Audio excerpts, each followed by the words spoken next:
Deixa eu pregar, tô doido para pregar aqui. Lucas capítulo de número 17.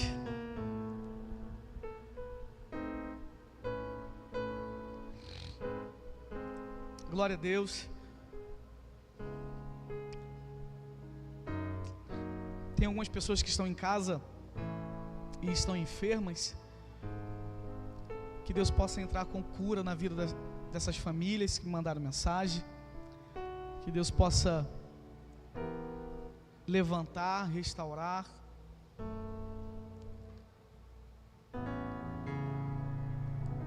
Que Deus possa trazer cura sobre a sua vida, em nome de Jesus.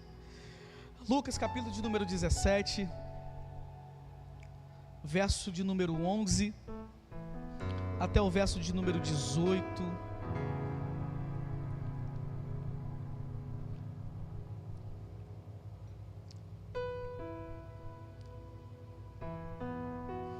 Hoje eu quero falar um pouco sobre gratidão. Gratidão precisa ser expressada em alta voz. Gratidão precisa ser expressada em alta voz. Então precisamos exercitar gratidão, Misael. Hoje eu quero falar um pouco sobre isso. Você que achou, diz amém. Você que não achou, tem um telão. Versículo de número 11. Diz assim a palavra do Senhor: dirigindo-se a Jerusalém, Jesus chegou à fronteira entre Galileia e Samaria. Ao entrar num povoado dali, 10 leprosos, mantendo-se certa distância, estavam longe, clamaram: Jesus, mestre, tenha misericórdia de nós. Jesus, olhando para eles, disse: vão e apresentem-se aos sacerdotes. E enquanto eles iam,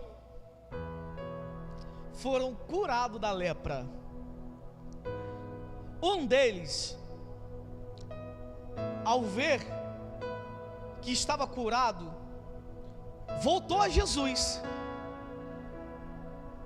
Ele não foi para o sacerdote, ele não foi para o templo, ele voltou para Jesus, louvando a Deus em alta voz. Lançou sobre os pés de Jesus, agradecendo-lhe pelo que havia feito. E esse homem era samaritano. Repita comigo: samaritano. E Jesus então perguntou: não curei 10 homens? Onde estão os 9? Olha para essa pessoa mais cheirosa do seu lado, pergunta para ele: cadê os 9? Pergunta de novo, vai. Pergunta aí, me ajuda aí. Com muito carinho, olha para ele, olha para ela. Cadê os 9, Marcelo? Não foram 10?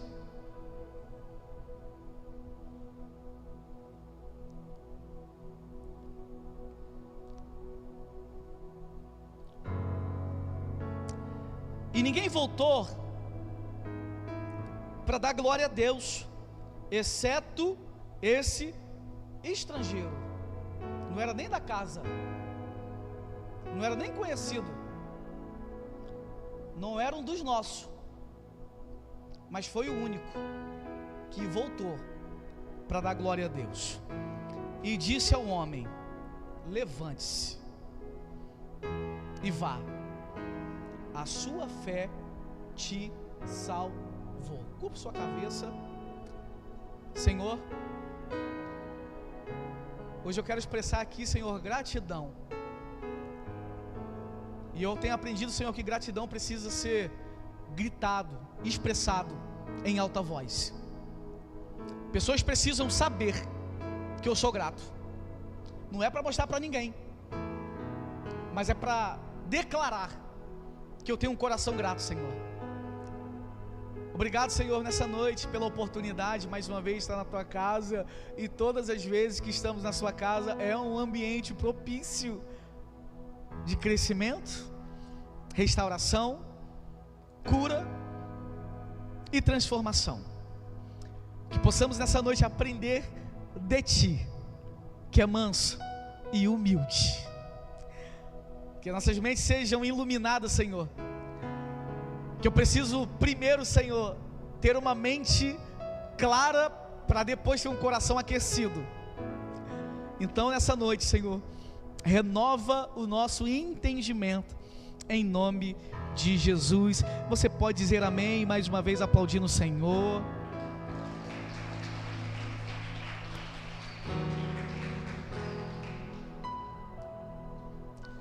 Semana passada eu falei sobre celebração,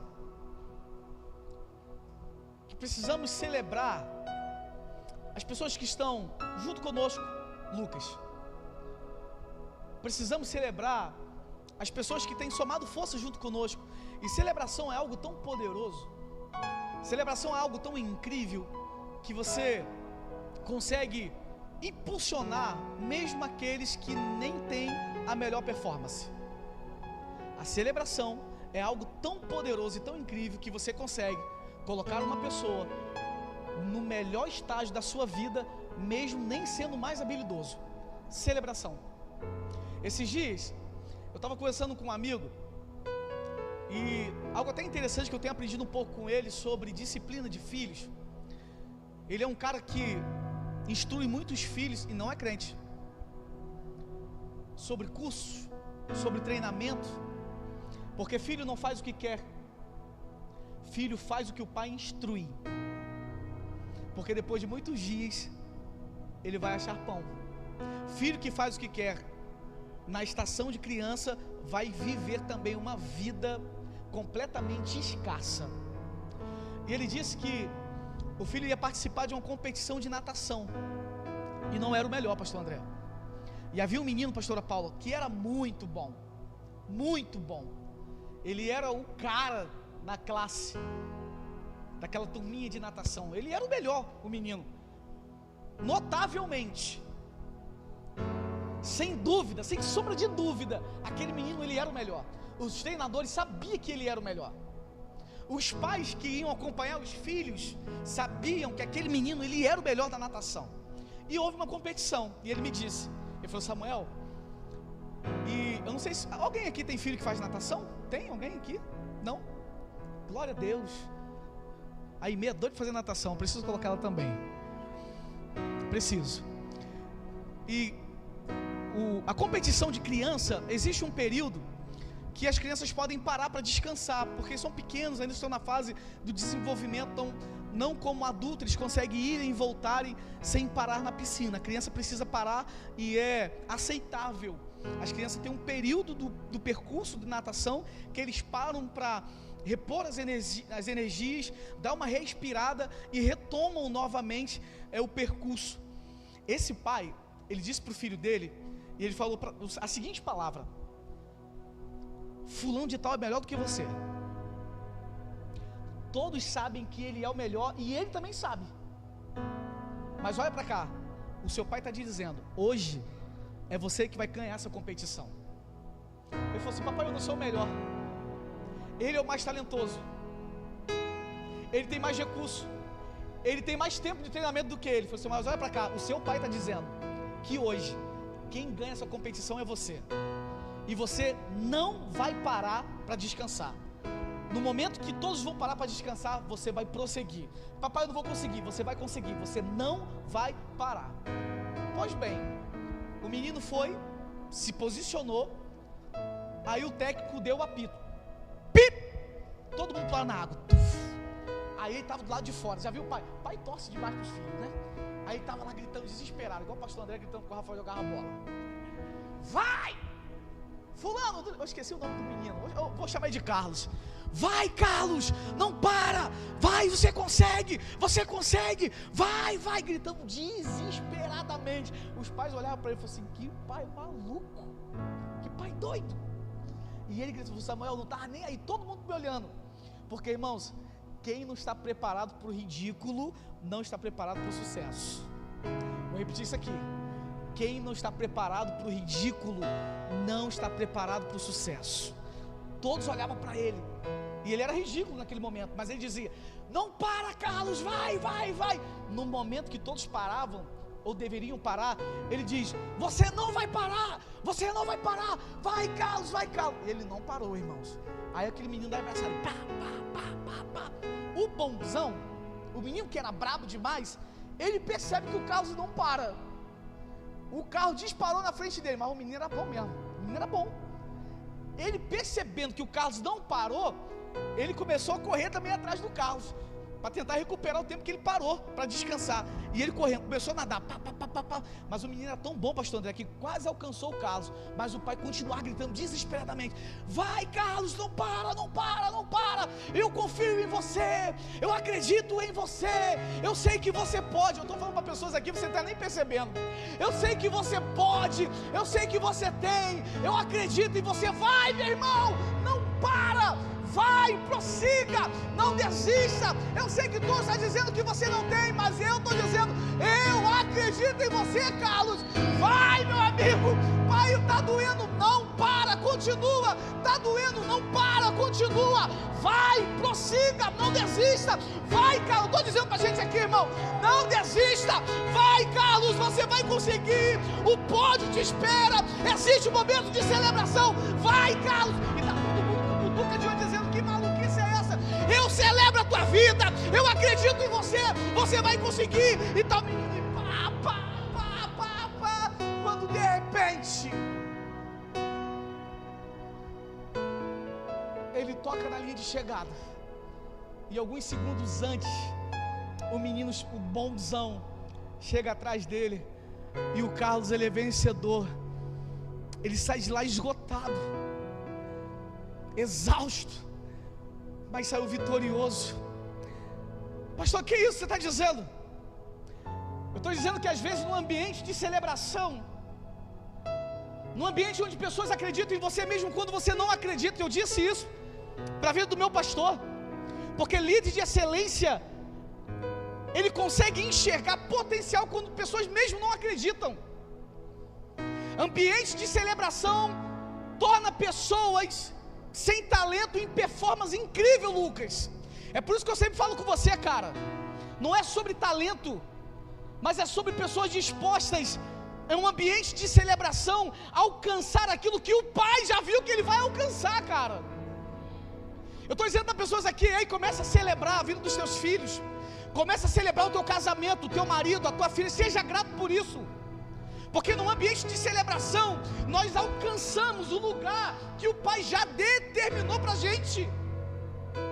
Mesmo quando nós estamos dizendo: eu não consigo, Pai, eu não tenho o recurso necessário, eu sei que o fulano é melhor do que eu sei que o currículo dele é notável, é invejável, mas o Pai está te dizendo: eu acredito em você. Eu estou dizendo para pessoas que entrou por hoje aqui e que de repente nem acredita mais na sua vida, que de repente hoje entrou aqui dizendo: pai, eu vou desistir daquele negócio, pai, eu vou desistir daquilo que eu tenho investido, pai, eu vou desistir do meu talento. Mas Deus está te dizendo hoje aqui: existem pessoas que celebram a tua vida, que acreditam em você e que está te dizendo: eu sei que vai doer, eu sei que vai ser difícil, mas eu tenho uma palavra para te dizer: não para, prossiga, porque existe um lugar de celebração. Será que você pode aplaudir o Senhor por isso?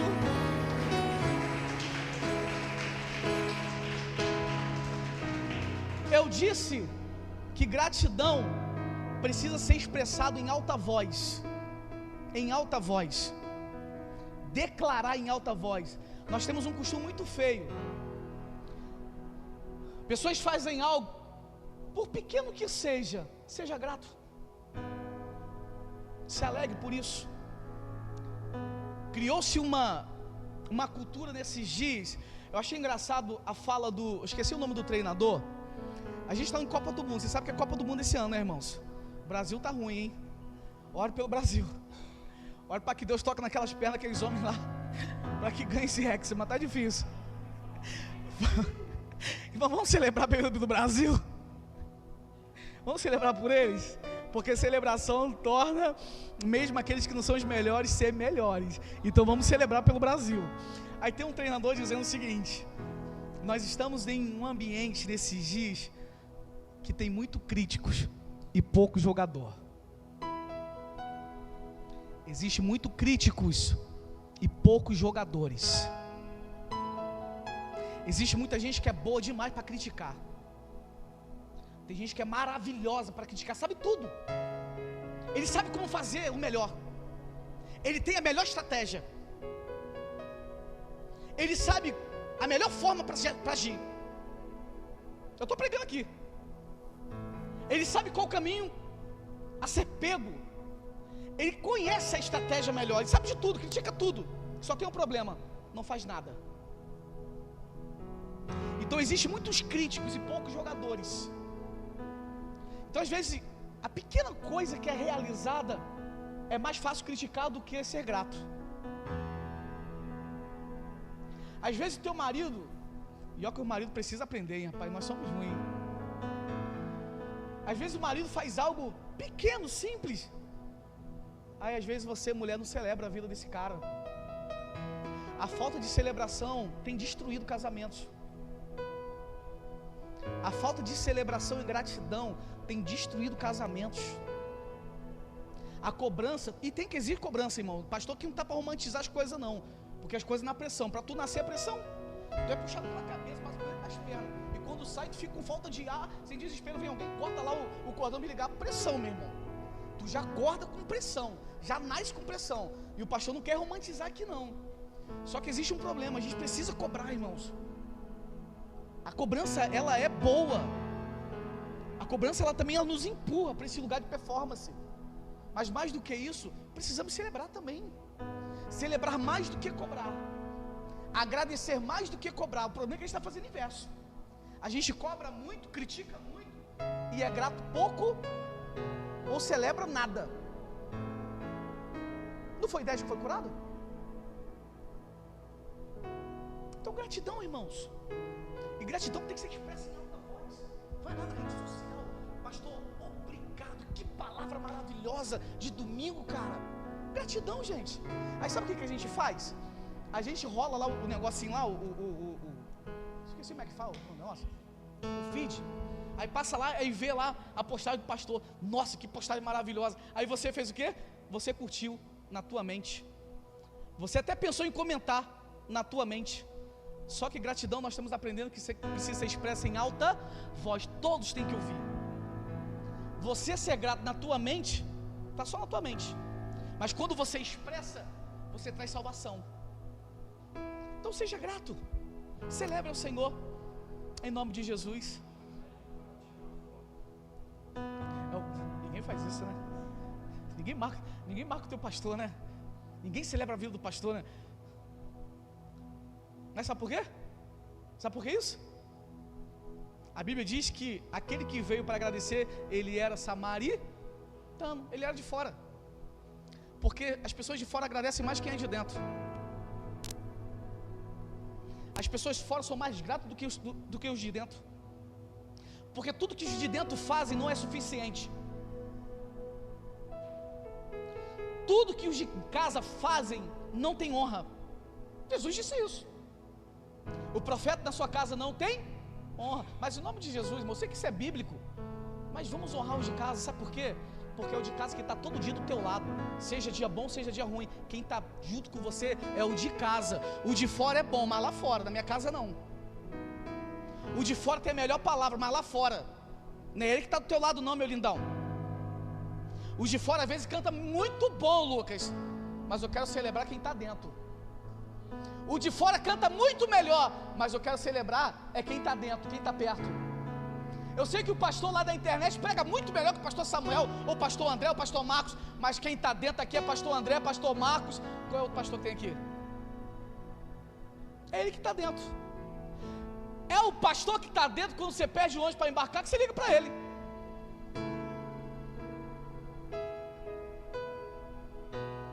Então quem celebrou? O samaritano de fora. Em nome de Jesus, irmãos, eu quero trazer essa iluminação para a tua mente. Seja grato, por mais pequeno que seja. Seja feliz, contente com o que Deus tem proporcionado já nas tuas mãos. Eu sei que essa cultura da ingratidão, os nossos olhos são treinados para as coisas de fora, mas o pastor Samuel está te dizendo hoje: seja feliz e contente com o que você já tem dentro da tua casa. Pastor, mas é pouco, mas é o que você tem. Pastor, mas é simples, mas é o que você tem. Pastor, meu marido não é o melhor do mundo. Não é não, irmãos. Mas é o que você casou, minha lindona. É Ele que está junto com você. E às vezes a gente olha muito para fora. Aí quando a gente olha para fora, irmãos, aí realmente a gente vai ver que o de fora é bom, que o de fora tem, que o de fora é melhor. Mas quem está com você todos os dias, sofrendo junto com você, comendo um pão dormido junto com você, é o que está dentro de casa. Então às vezes a gente vê uma cultura. Eu vim pregar aqui com muita vontade, irmãos. Então às vezes a gente está olhando para fora, e lá fora está todo mundo celebrando, e ninguém de casa celebra nada. Deixa eu pregar. Capítulo 17 de Lucas, Jesus ensina algo aqui que é difícil demais. Jesus ele vai ensinar sobre perdão, Jesus vai ensinar sobre fé, Jesus vai ensinar sobre dever. E Jesus já começa a ensinar no capítulo número 17, dizendo que nós precisamos perdoar 7 vezes. Jesus disse que se alguém te magoar, e que se for te pedir perdão, que você perdoe. E que no mesmo dia, essa pessoa te perdoar, te ferir, te machucar 7 vezes, e que se arrepender 7 vezes e ir até diante de você, perdoe 7 vezes, irmãos. Olha para cá, olha para cá. Se está difícil perdoar uma vez, quem dirá 7? Misericórdia.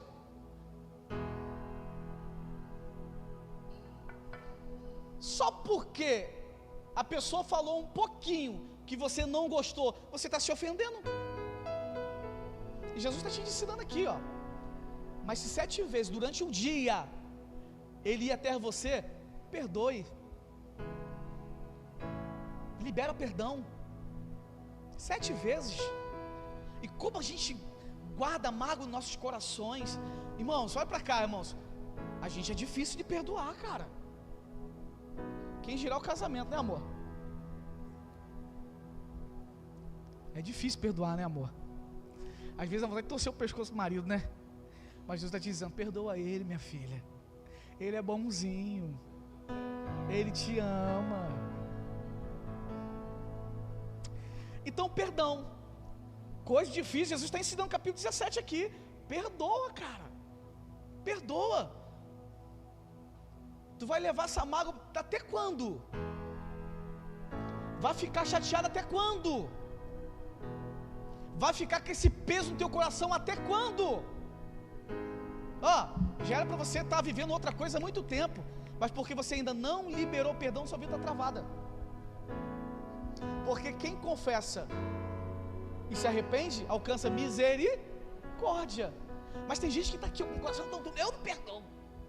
Não foi eu que fiz, não foi eu que falei, é ele que tem que vir aqui me pedir perdão. Eu vou falar para os casais aqui. É ele que tem que vir aqui mandar café da manhã de chocolate, senão eu não perdoo. Não, só foi naquela vez.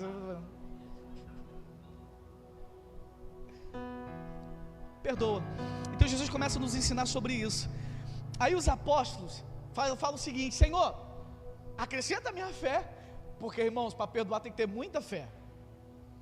Há pessoas que nos ofendem. O pastor está falando aqui de uma forma simples e humilde, mas é muito difícil. Essa é a grande verdade. Nós temos que ter muita fé para perdoar quem nos ofendeu.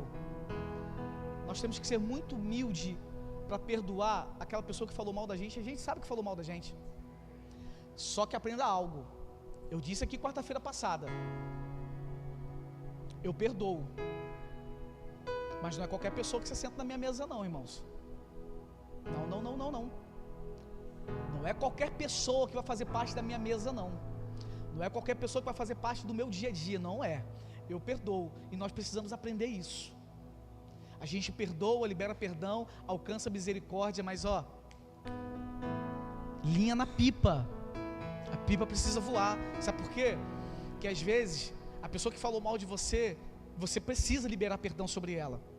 Você precisa ter um coração aberto para isso. Não trava você, não trava ela. E perdão, irmãos, é decisão. É você decidir perdoar. Mas é entender também que existem pessoas que não fazem parte do propósito, que não celebram a nossa vida, não pode fazer parte da nossa mesa. Aí os discípulos falam, pastor Marco, Senhor, acrescenta a fé, porque se não me acrescentar a fé, é ruim de eu perdoar, hein? Perdoou nada? Perdoou não. Aí Jesus disse, Misael, se tiver um coração, se tiver uma fé do tamanho da grão de mostarda, você vai dizer para essa amoeira, saia daqui e plante ali, e ela será plantada e dará fruto. Pequena fé. Outra coisa, Jesus ensina sobre o servo. Você tendo um servo no campo, que ele trabalhou, e quando ele volta, você vai pedir para ele se assentar e se alimentar contigo? Não, não, não. Você vai mandar ele preparar o teu alimento, você vai comer, você vai beber, e depois de ter feito isso, ele irá comer, beber. E depois de ter feito isso, você vai agradecer a ele por isso? Não, porque ele só fez aquilo que foi mandado. E Jesus acrescenta, mas Jesus é duro aqui, dizendo, servo inútil, porque só fez o que foi mandado. Jesus está dizendo de uma vida de excelência. Vida de excelência não só faz aquilo que é mandado. Você quer ver alguém ser promovido na empresa? Você quer ver alguém ser promovido na vida? É só fazer além. Não ande só uma milha, ande duas. Jesus está dizendo, você fazer apenas o que é mandado é servo inútil. Ô Lucas, agora você que faz além daquilo que te pede, ou faz algo muito melhor daquilo que você pediu, você é excelente. Às vezes, aí eu vou falar para dentro da igreja agora, irmãos. Aí às vezes, Lucas, nós estamos achando que porque simplesmente estamos cumprindo nossa escala, estamos achando que estamos fazendo muito. Servo inútil, está fazendo nada, só está fazendo o que é lhe pedido. Funcionário, ele tem uma mentalidade que só faz por obrigação. Você é líder de pessoas. Funcionário só faz por obrigação. Agora filho não depende de escala para fazer.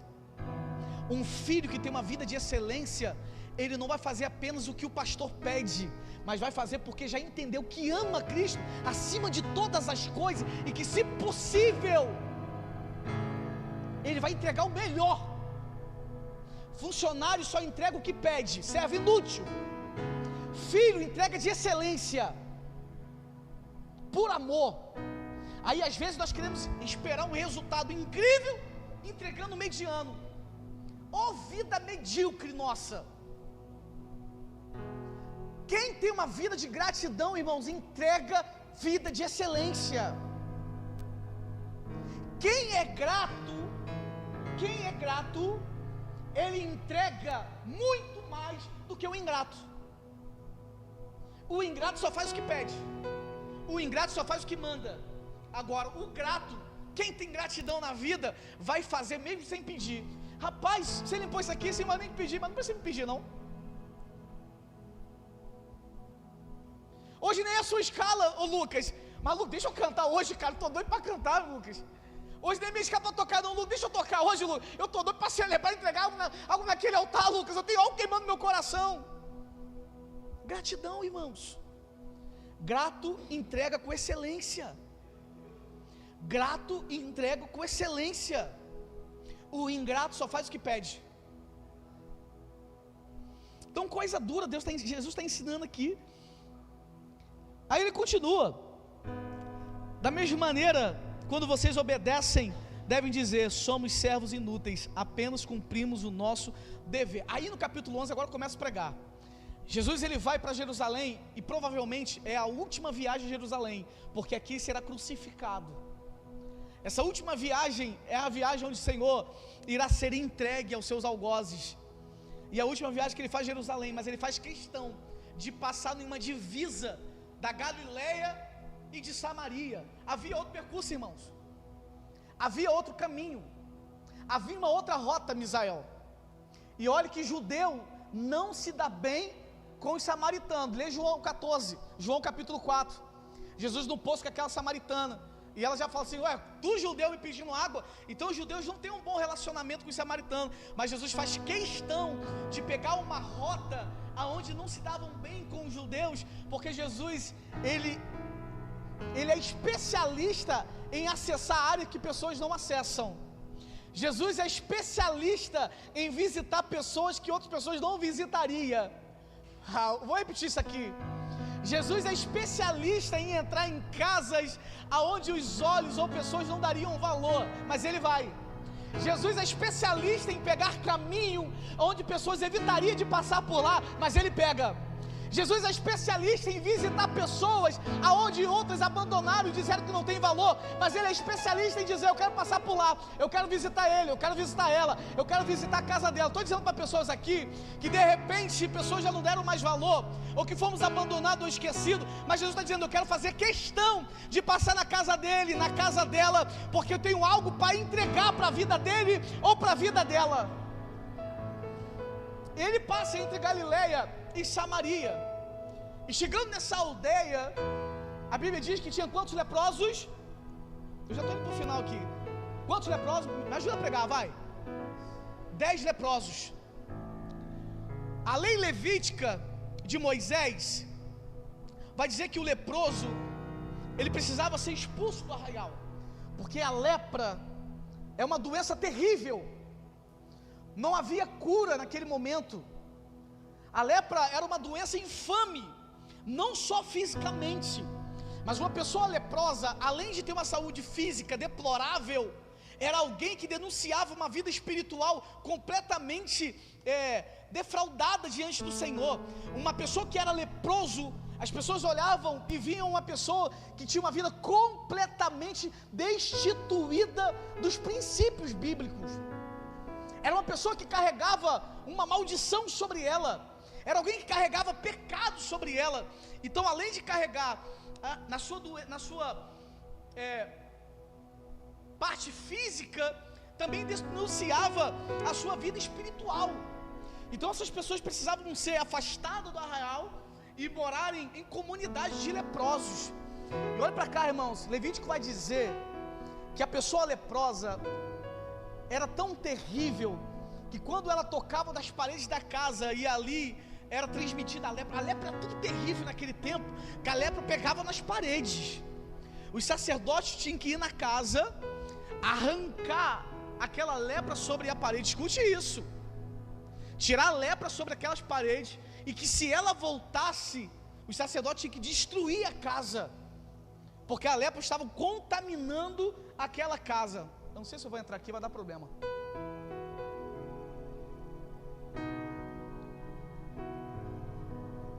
Vai dar problema aqui hoje. A lepra era tão terrível que se um leproso estivesse dentro de casa, a casa também ficava contaminada. E o sacerdote tinha que raspar aquela parte da parede e analisar por 7 dias. E que se voltasse durante 7 dias, Marcelo, tinha que arrancar aquela parede ou destruir toda a casa, porque a casa já estava contaminada. Olha para cá, irmãos.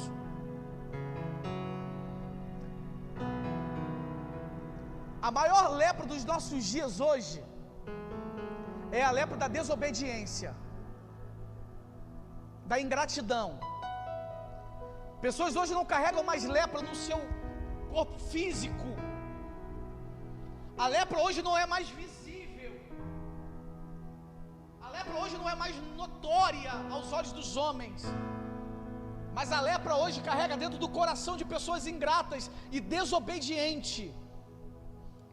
A desobediência tem causado pessoas com lepra e ela nem percebe.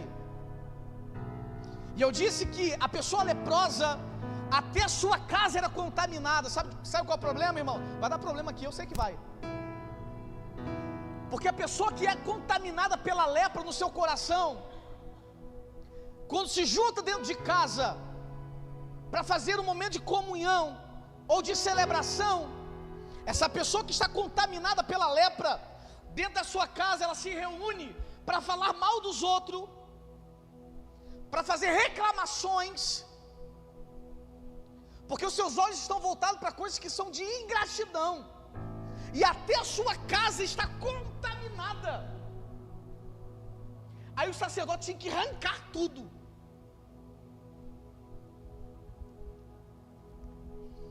Lepra, leprosa. Aí a Bíblia diz que eles de longe, eles gritaram: Jesus, mestre, tende misericórdia de mim.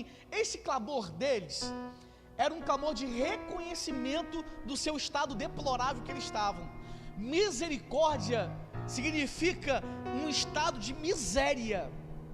Eles estavam dizendo: Jesus, nós estamos em um estado de miséria, precisamos de misericórdia. Nós estamos em um estado deplorável, precisamos do teu agir nas nossas vidas. Eles reconhecem o estado deles. O grito de misericórdia, mestre, tende misericórdia, é um grito de reconhecimento de um estado miserável que eles estavam.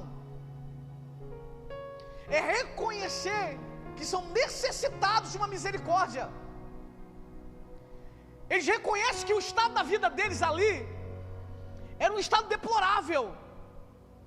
Esses dias, irmãos, eu conversando com esse mesmo rapaz, ele disse, pastor André, que a mãe dele estava com câncer na garganta, uma moça de 54 anos, e essa moça não reconhece a doença. Ela disse: eu não tenho câncer, eu não tenho essa doença, eu não estou doente, eu estou bem, eu não tenho câncer, essa doença não está na minha casa, ela não me atingiu. Eu falei: Samuel, a minha mãe entrou tão em parafuso com isso, que ela precisou ser internada numa clínica psiquiátrica. Ele falou assim: eu tenho um trauma hoje de clínica psiquiátrica, porque toda vez que eu levava minha mãe, ou ia visitá-la, era algo terrível, e minha mãe não aceitou aquela doença. Aquilo que poderia ser suave o tratamento, aquilo que poderia ser algo irreversível, aquilo que poderia restaurar a vida dela, mas porque não reconheceu, ela faleceu com 54 anos, uma mulher nova, jovem, porque não reconheceu. Irmãos, a primeira coisa que precisamos reconhecer é o nosso estado diante do Senhor. É muito difícil você tratar alguém que não reconhece. É difícil demais você tentar aconselhar, ou você tentar direcionar a vida de alguém que não reconhece que precisa de misericórdia. Mas os 10 leprosos estão dizendo: Senhor, Deus, nós estamos em um estado de miseráveis, estamos em um estado de deploração, e precisamos de misericórdia. E Jesus então olha para eles e dá só uma palavra: vão e mostre para os sacerdotes. E aqui é muito louco, porque Jesus não disse: vocês estão curados. Jesus não disse: vão mostrar ao sacerdote porque vocês estão purificados. E a lei de Moisés diz que quando você era curado de uma lepra, você precisava ser examinado pelo sacerdote, para que ele desse um laudo dizendo que você estava limpo e que você pudesse voltar a exercer a sua cidadania em comunidade. Mas a Bíblia diz que esses mesmos 10, eles se levantam do seu estado e vão mostrar para o sacerdote. São obedientes. Os 10 são obedientes. Os 10 se levantam e vão mostrar para o sacerdote aquilo que Jesus mostrou. Jesus não disse: vocês estão curados e vão mostrar para os sacerdotes. Jesus apenas disse: levanta e vão mostrar para os sacerdotes. E aqui tem algo muito, muito poderoso para as nossas vidas, irmãos. Às vezes a gente só se move se a gente vê primeiro.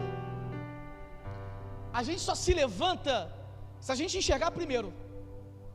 A gente só consegue agir se sentirmos primeiro.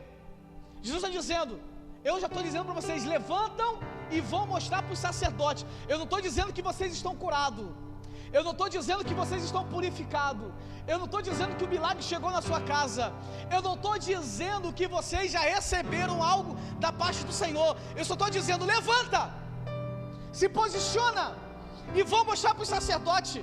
Aí aqui os 10 leprosos me ensinam algo muito poderoso para a minha vida. Eu não preciso ver para me levantar primeiro. Eu não preciso enxergar para começar a tomar um novo posicionamento na minha vida. Eu só preciso receber uma palavra e se posicionar diante do Senhor. Lembra do centurião? Senhor, não preciso, Senhor, ir na minha casa, mas se uma palavra for liberada, eu vou me posicionar e vou para casa, porque eu sei que o meu filho lá já foi curado. Sabe qual é o problema, irmãos? Que a gente precisa ver alguma coisa, sentir alguma coisa para se levantar.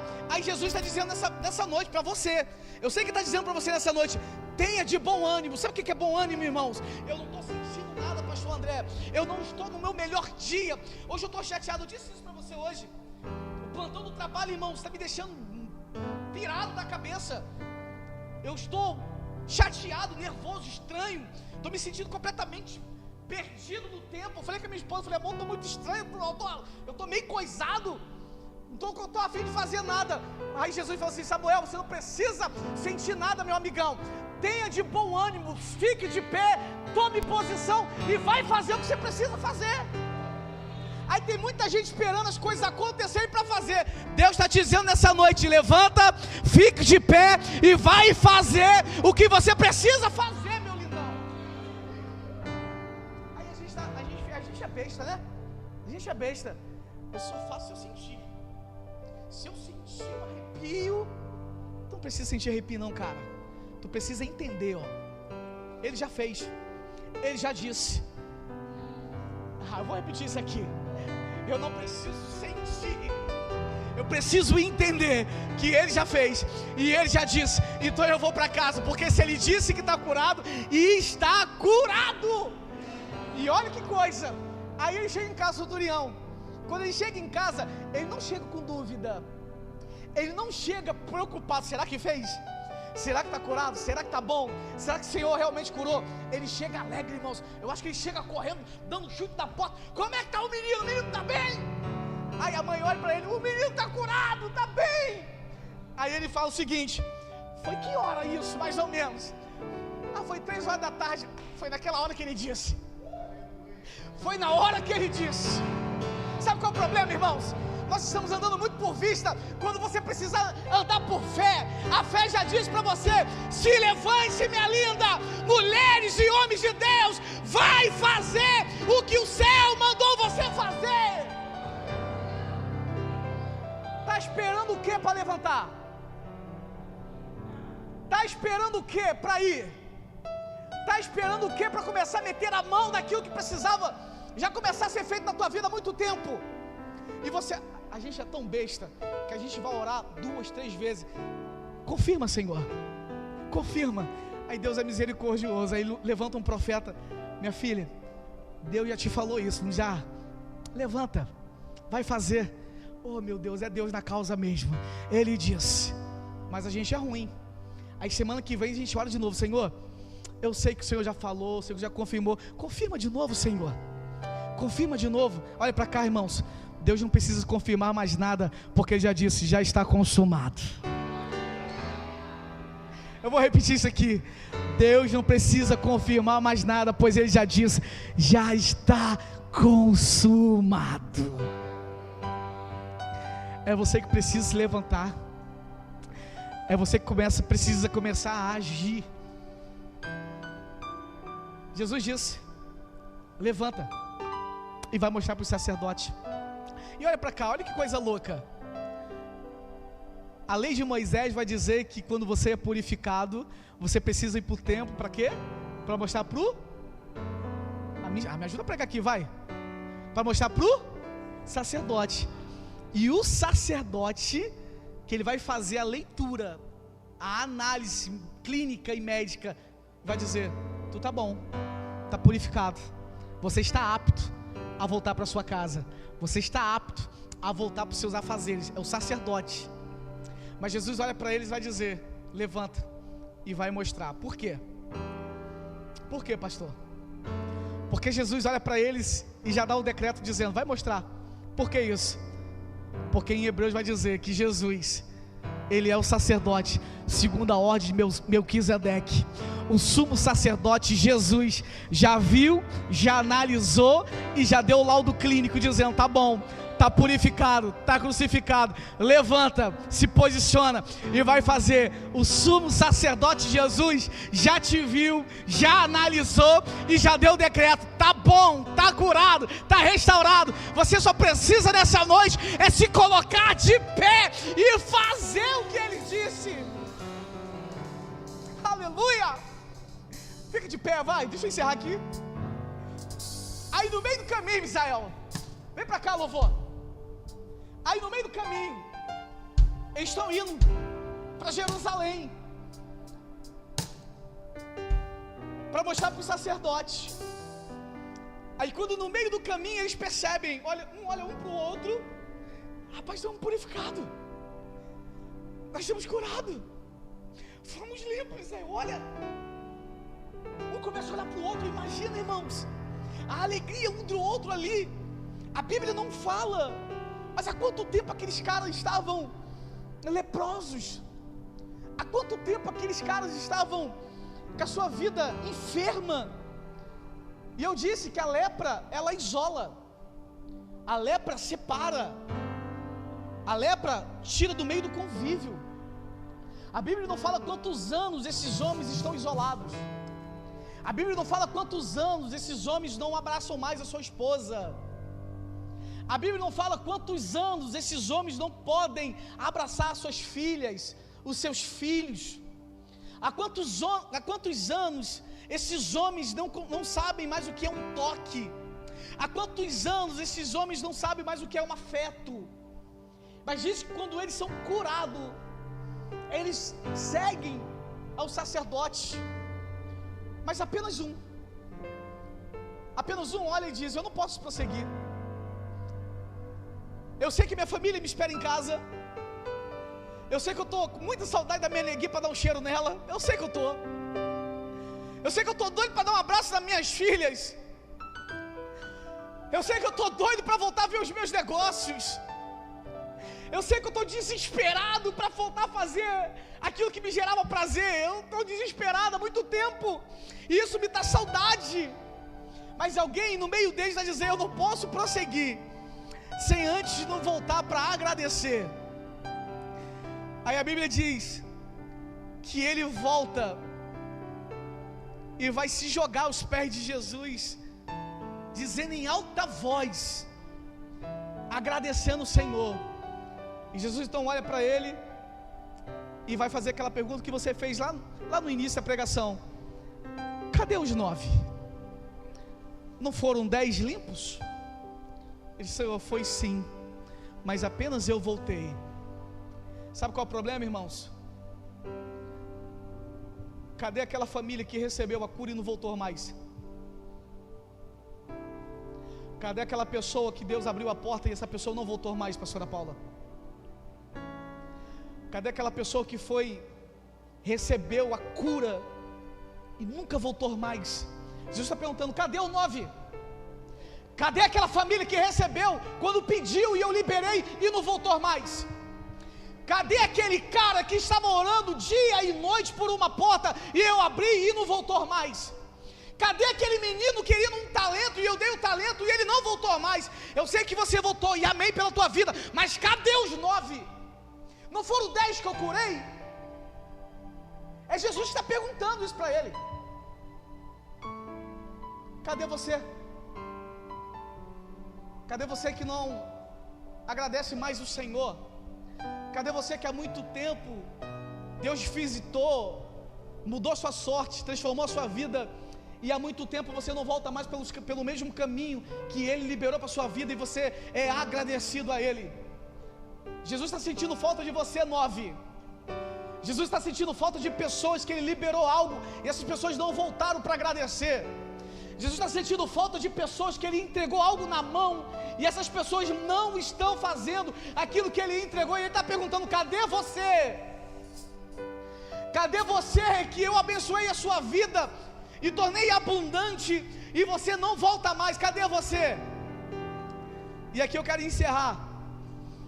E Jesus olha para aquele samaritano que não era dos nossos, não era da casa. Levanta, porque a sua fé te salvou. levanta, porque a sua fé te salvou.